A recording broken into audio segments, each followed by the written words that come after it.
Satu, sunnah pertama, selesai menunaikan salat itu istighfar. Dari kalimat astagfirullah. Apa itu istighfar? Istighfar itu gini, asalnya katanya ghafara, ghain, fa, kemudian ra, ditambah ista. Setiap ada ista artinya minta. Ghafara itu mengampuni, ghufran ampunan, istighfar minta ampun. Minta ampun. Di dalam Al-Quran, kalimat ghafara dan turunannya disandingkan dengan dosa. Dosa. Ya, turunan dari ghafara, ghafir. Ya, Quran surah 40 ayat 3. Ghafiridz dzambi wa qabilit taubi. Dari ghafir ada ghaffar, ghaffar. Quran surat Nuh ayat ke-10. Faqultu astaghfiru rabbakum innahu kana ghaffara. Dari situ ada ghafur. Pernah dengar kata ghafur? Innahu huwal ghafurur rahim. Ada ghafir, ada ghaffar, ada ghafur. Semuanya menunjuk pada nama Allah yang mengampuni orang berdosa dengan semua tingkatan yang berbeda-beda. Kalau dosanya relatif kecil, tapi maaf, sekecil-kecilnya dosa juga. Kalau dosanya relatif kecil, ghafir. Agak menengah, ghaffar. Maaf, semakin terkumpul, ghafur diturunkan. Sampai manusia dipaksa, sebanyak apa sih dosamu? Kalau aku sudah turunkan nama yang paling tinggi untuk mengampuni semua dosa, dan engkau belum taubat juga, berarti bukan aku yang salah, kata Allah. Kamunya yang gak pengen berubah. Jadi, teman-teman, mohon maaf ya, justru nama-nama ini menunjukkan kepada kita, Allah membuka jalan, peluang pada setiap orang untuk berubah jadi baik. Gak ada manusia yang sempurna. Fala tuzakku anfusakum, kata Allah, jangan merasa diri paling baik. Jangan merasa paling suci. Semua orang pasti pernah punya salah. Saya pun mungkin sekarang kelihatan bagusnya aja karena aibnya nggak dibuka. Kalau dibuka mungkin ada katakan nih, ternyata Ustadz ini buruk juga, Ustadz ini kotor juga. Ini peluang dalam Al-Quran menawarkan, ayo berubah jadi baik. Semua orang pasti pernah punya masa lalu yang kelam. Tapi orang hebat itu yang bisa merubah yang kelam menjadi lebih baik di masa datang. Karena itu orang hebat disebutkan dalam Al-Quran, orang yang ketika dia merasa salah, dia berubah menjadi soleh. Karena itu dia ambil cara untuk tobat. Karena itulah Nabi memberikan isyarat, Allah sangat mencintai pelaku maksiat yang tulus bertobat dibandingkan orang soleh yang tidak pernah merasa salah. Catat itu. Di peluang jadi baik untuk semua. Di teman-teman pun kalau ada yang ingin taklim, jangan dilihat siapa dia. Oh dia ini, dia itu. Mungkin bergabung, barangkali dia lebih soleh dari orang yang pernah datang sebelumnya. Datang, rangkul, doakan. Insya Allah jadi baik. Ini turunkan. Tapi yang paling menarik teman-teman sekalian, nah fungsi istighfar yang pertama, kita minta ampun, artinya ada dosa. Dosa apa yang terjadi pertama kali pada orang yang baru selesai sholat? Kata para ulama, jangan berpikir yang besar-besar dulu. Mungkin dosa besarnya yang pertama kali terjadi pasca sholat, dosa yang harus ditutup dengan istighfar itu, dosa kurang khusyuk dalam sholat. Waktu diminta sholat khusyuk kan? Kata Allah suruh khusyuk kan? Wasta'inu bisabri wassalah wa innaha lakabiratun illa 'alal khasyin. Ayo salat, salat yang khusyuk. Hafidhu 'ala salati wa salatil wusta wa qumu lillahi qanitin. Quran surah kedua ayat 238. Kata Allah kalau kamu salat yang khusyuk ya. Tapi berapa banyak dari sekian salat yang khusyuk? Bahkan baru takbir sudah kurang khusyuk. Allahu akbar, katanya Allah yang akbar. Katanya Allah yang besar. Tapi kok tiba-tiba pekerjaan jadi besar? Update status jadi besar. Ya. Media sosial jadi besar, kendaraan jadi besar. Allahu Akbar ingat mobil, Allahu Akbar ingat IG, Allahu Akbar ingat Facebook. Berarti kan sudah keluar dari konten kekhusyuan, kan? Nah, kita bisa tutupi. Jadi yang kurang-kurang dalam salat itu, salah satunya diampuni oleh Allah kekurangan itu dengan istighfar. Jadi istighfar yang pertama kita lakukan bisa menutup kekurangan-kekurangan dalam salat yang kita kerjakan. Jadi kalau ada yang kurang khusyuk dalam sholat, selesai itu dengan istighfar kita. Astagfirullah, astagfirullah, astagfirullah. Paham sampai sini? Oke, satu. Dua, bagaimana bacaannya?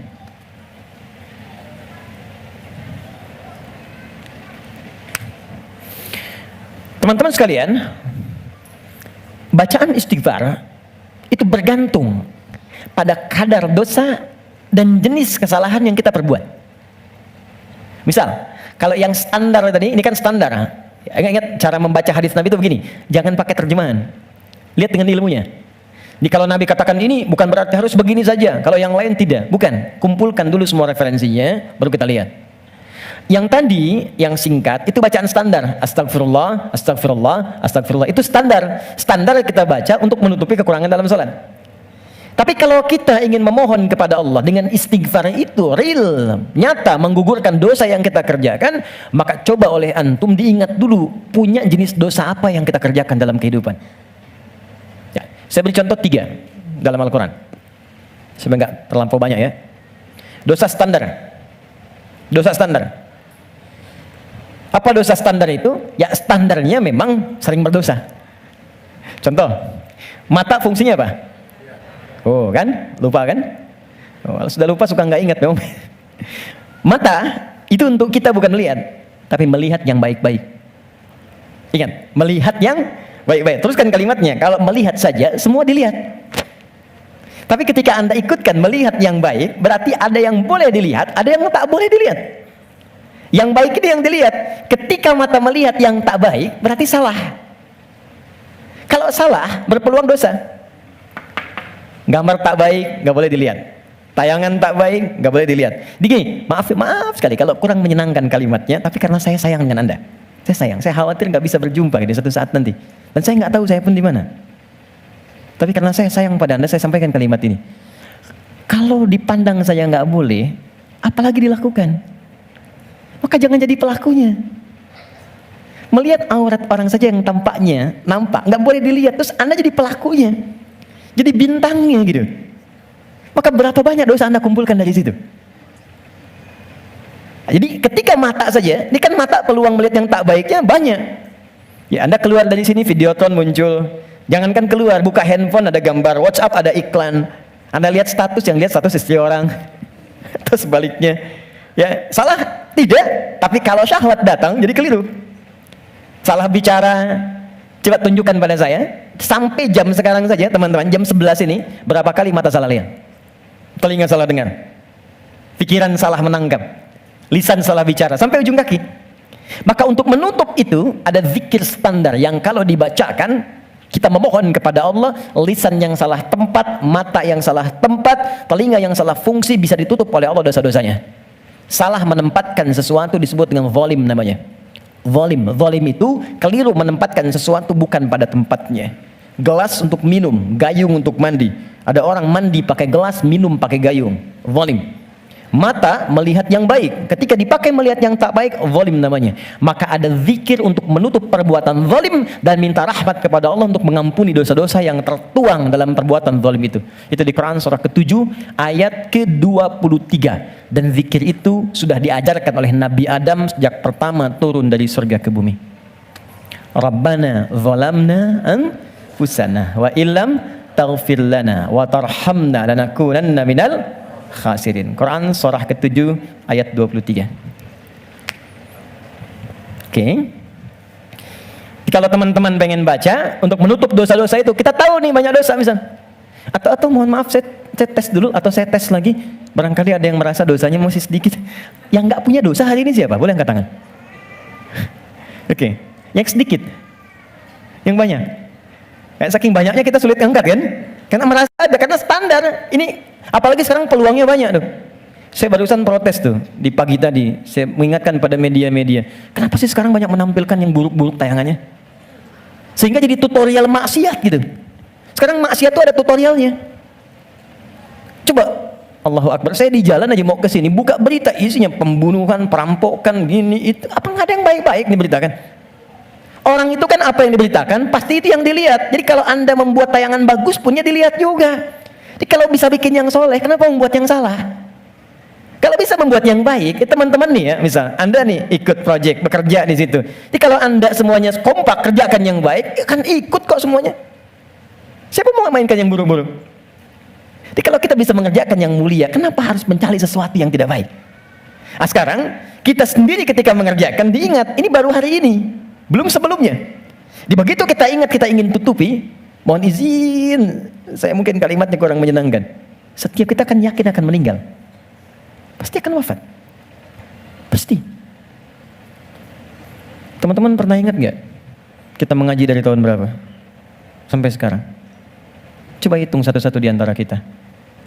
Apakah ada yang selama kita awal mengaji masih ada orangnya sekarang? Mungkin sebagian sudah nggak ada. Mungkin kita sholatkan sama-sama bahkan. Atau kalau bukan dia, kerabatnya yang pulang duluan. Dan kita akan menyusul. Dan kita yakin suatu saat kita akan disolat, kita akan pulang. Nah sekarang kita yakin kita akan wafat, tapi kita nggak punya bekal untuk pulang. Anda mudik bulan Ramadan aja, ke Idul Fitri, Anda nggak punya bekal, kan nggak berani mudik Anda. Kenapa nggak mudik Pak? Nggak ada bekal. Sekarang kita mau kembali kepada Allah dan Anda merasa, kita merasa kurang bekal. Bagaimana cara kita pulang? Maka yang standar tadi kita perbaiki. Maaf, kan tidak ada aibnya kita istighfar. Jadi baik itu salahnya apa sih?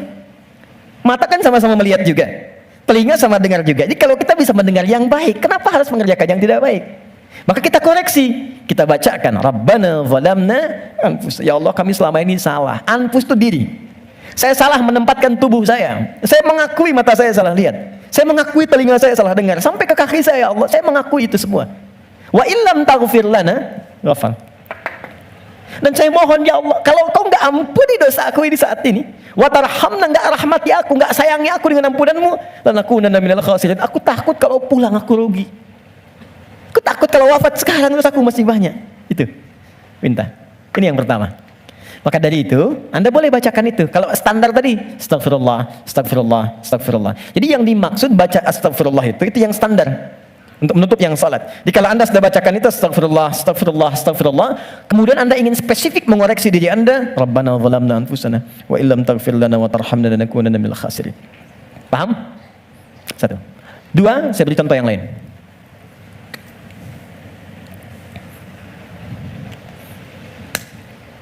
Ada zikir istighfar yang terkait dengan kurang sabarnya saat mendapati ujian. Sampai Anda berkata, ya Allah, kenapa mesti saya? Ya Allah, saya kan pengen hijrah, kenapa banyak masalah? Ya Allah, kenapa pekerjaan saya nggak pernah sukses? Ya Allah, kenapa rumah tangga saya jadi begini? Saya kan pengen berubah. Itu pernah terjadi di masa Nabi Yunus alaihissalam. Nabi Yunus Dzannun pernah diuji oleh Allah. Jadi Anda bayangkan, Nabi aja yang jelas surganya itu diuji. Masa kita yang belum jelas surganya nggak pengen ujian? Oke. Jadi teman-teman sekalian, kita kembalikan Quran surah ke-21 ayat 87 sampai 88. Wa dhannuni idh dhahaba mughadiban wa dhanna an lan naqdir alayhi. Dan aku perkenalkan, kata Allah, aku buka kisah Dzannun, Yunus alaihissalam. Ya, aku tugaskan. Jadi Yunus punya tugas alaihissalam berdinas di bumi sebagai rasul. Tantangannya nggak mudah. Maaf ya. Ada yang kemudian mencela, ada yang menghina, ada yang menghujat, sampai naik ke kapal, sampai dilempar ke laut, sampai ditelan ikan paus. Puncaknya. Sampai puncaknya. Saya mau tanya pada Anda, kalau ditelan ikan paus, kira-kira pengap atau tidak? Sudah pernah masuk? Gelap ya? Kita bayangkan, gelap, pengap, sulit kan? Tapi, yang ingin saya katakan begini. Nabi Yunus pada saat itu muncul sisi kemanusiaannya. Keluar kalimat begini, ya Allah, kapan kau tolong saya? Tuh.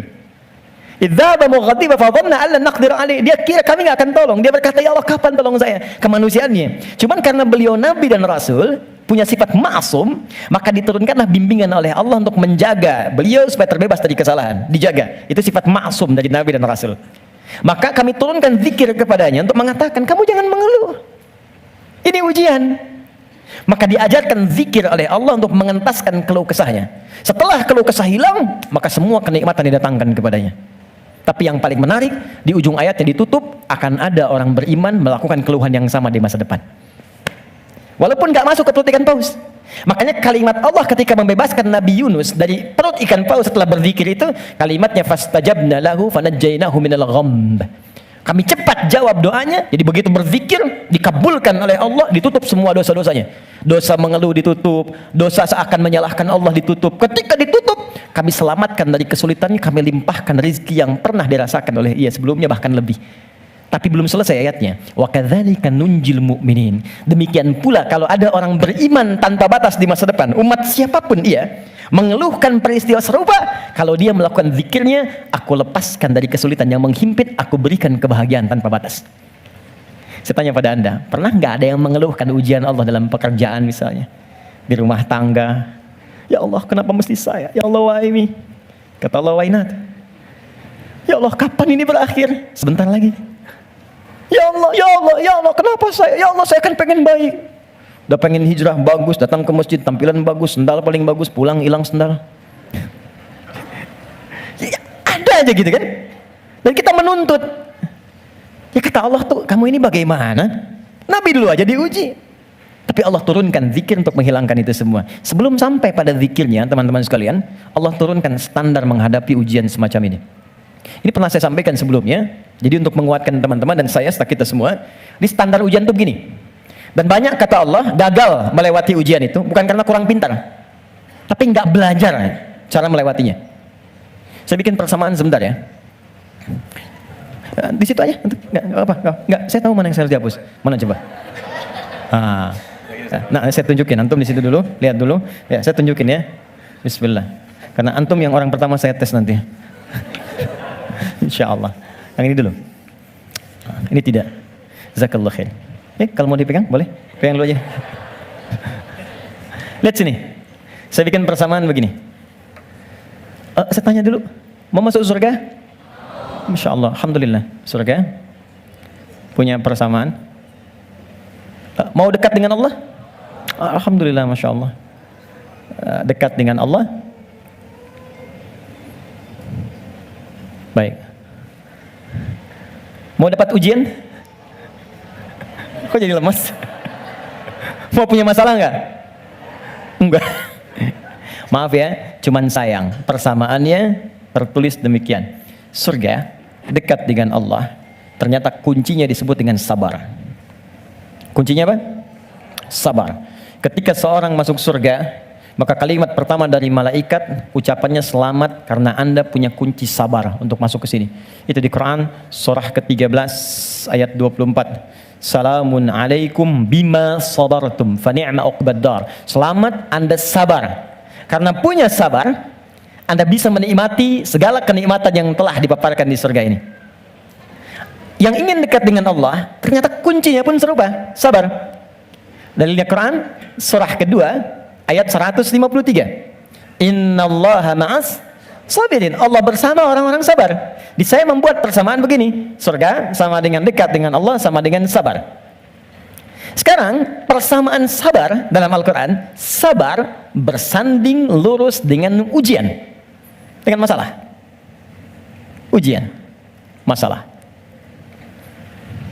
Dalilnya Quran surah kedua ayat 155 paling kiri sebelah atas. Wala nabluwannakum bisyai. Kami akan uji siapapun yang hidup. Jadi sepanjang hidup pasti akan mengalami ujian. Kalau persamaan berikutnya, ujian sama dengan hidup. Jadi kalau kita baca persamaan secara terbalik, orang hidup pasti mendapat ujian. Persamaan terbaliknya, orang yang tidak ingin dapat ujian sama dengan tidak ingin hidup. Nah, sekarang saya tanya lagi, siapa yang tidak ingin punya masalah? Boleh angkat tangan? Terus Anda maunya apa? Oke, sekarang lihat kembali, fokus baik-baik. Lihat sini. Jadi setiap orang hidup pasti diuji. Kalau nggak hidup, baru nggak dapat ujian. Sepanjang hidup pasti ada masalah. Anda berpikir nggak pengen punya masalah pun itu sebetulnya masalah. Setiap kita pasti punya masalah. Saya pun di sini sedang menghadapi masalah. Seperti Anda pun belajar dengan saya sedang menggali persoalan. Nah sekarang saya keluarkan persamaan ini. Di matematika kan begini kan, A sama dengan B sama dengan C sama dengan D. Maka A sama dengan B, A sama dengan C kan? B juga sama dengan C, C sama dengan D. Kita turunkan ini. Surga sama dengan dekat dengan Allah, sama dengan sabar, sama dengan ujian.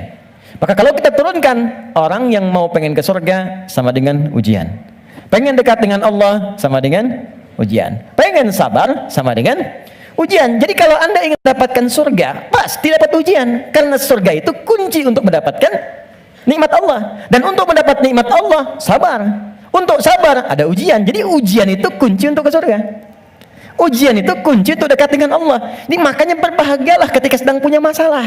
Artinya itu mendekatkan Anda untuk dekat dengan Allah. Coba ibu kalau nggak diuji dengan perilaku suami yang kurang menyenangkan, ibu nggak akan mungkin nikmat tahajud malam hari minta sampai berderai air mata. Kenapa jadi ketawa? Antum kalau nggak diuji dengan ujian pekerjaan, nggak akan nikmat antum puasa. Bukankah tahajud datang saat pekerjaan mulai macet? Saat akhir bulan uang belanja belum keluar? Baru kan mulai, ya Allah. Terus puasa, terus baca Quran. Di kadang-kadang ujian itu muncul supaya kita bisa menikmati kedekatan dengan Allah. Di ketika Anda mengatakan, ya Allah, aku ingin ke surga Firdaus. Baik, nih ujian. Ini masalah. Cuman supaya gampang mengatasi itu, diturunkanlah fikihnya, muncul caranya. Bagaimana supaya ringan menghadapi ini? Jadi bukan gelar yang dibutuhkan di sini, pelajaran. Anda nggak belajar, nggak lulus ujian. Sekarang ini ada ujian kehidupan, nggak dipelajari, status Anda setinggi apapun gagal. Bagaimana rumusnya? Sebelum kita ke kalimat yang kita akan bacakan, maka turunan di Al-Quran.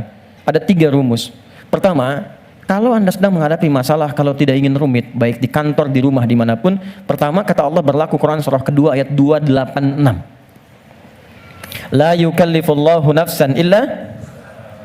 Ini nih rumusnya. Prinsip pertama, tolong tanamkan dalam jiwa kita. Mustahil Allah menguji seorang hamba di luar batas kemampuannya. Kalau kita bahasakan ini ke dalam bahasa psikologi, itu akan menenangkan jiwa kita. Kalau Anda sedang diuji, katakan kata Al-Quran, bisa, mampu. Karena mustahil Allah menguji kalau Anda nggak mampu. Teman-teman maaf ya, yang mampu itu Anda, bukan saya. Ketika Anda punya masalah sebesar apapun sekarang, Anda mampu, saya tidak. Karena itu Anda yang diuji, bukan saya. Allah menilai Anda mampu. Kenapa Anda pesimis? Allah menciptakan kita mengatakan Anda mampu. Kenapa kita yang diciptakan pesimis? Nikmati saja, katakan pasti bisa. Mampu saya. Kita yang punya ayatnya, orang Jepang yang praktekkan. Bahkan dia bikin benteng Takeshi. Kamu bisa, kamu bisa, kamu bisa. Hanya untuk menaklukkan Takeshi. Kita punya, saya senang baca ya, senang baca dulu lihat. Nonton tidak. Cuma saya senang lihat baca apa gitu kan. Baca saya tahu. Son Goku, musuhnya Piccolo, penulisnya Sasuke Watanabe, saya tahu itu. Ya. Jadi tapi bacaan saja ya. Liverpool kalah 2-0 sama Chelsea, saya tahu nih. Nah, balik sini. Kembali ke awal tadi. Jadi ya itulah ujian. Kita mampu. Yang kedua, rumus kedua, Quran surah kedua Al-Baqarah di pertengahan ayat. Ya, yuridullahu bikumul yusra wala yuridu bikumul usra. Paling gampang al-insyirah, inna ma'al usri. Itu secara psikologis itu akan menguatkan kita. Dikata Allah, kalau engkau sedang punya masalah, katakan pada dirimu, pasti mudah. Pasti ada solusinya. Kalau diri kita begitu, itu akan ringan menghadapinya. Maaf ya, dibandingkan Anda menulis status, nggak akan selesai. Ternyata kamu tidak seperti yang aku kira. Capek. Udah aja, pasti selesai, pasti bisa. Nah sekarang persoalannya, cara kita mengatasinya, ikhtiarnya bagaimana sekarang?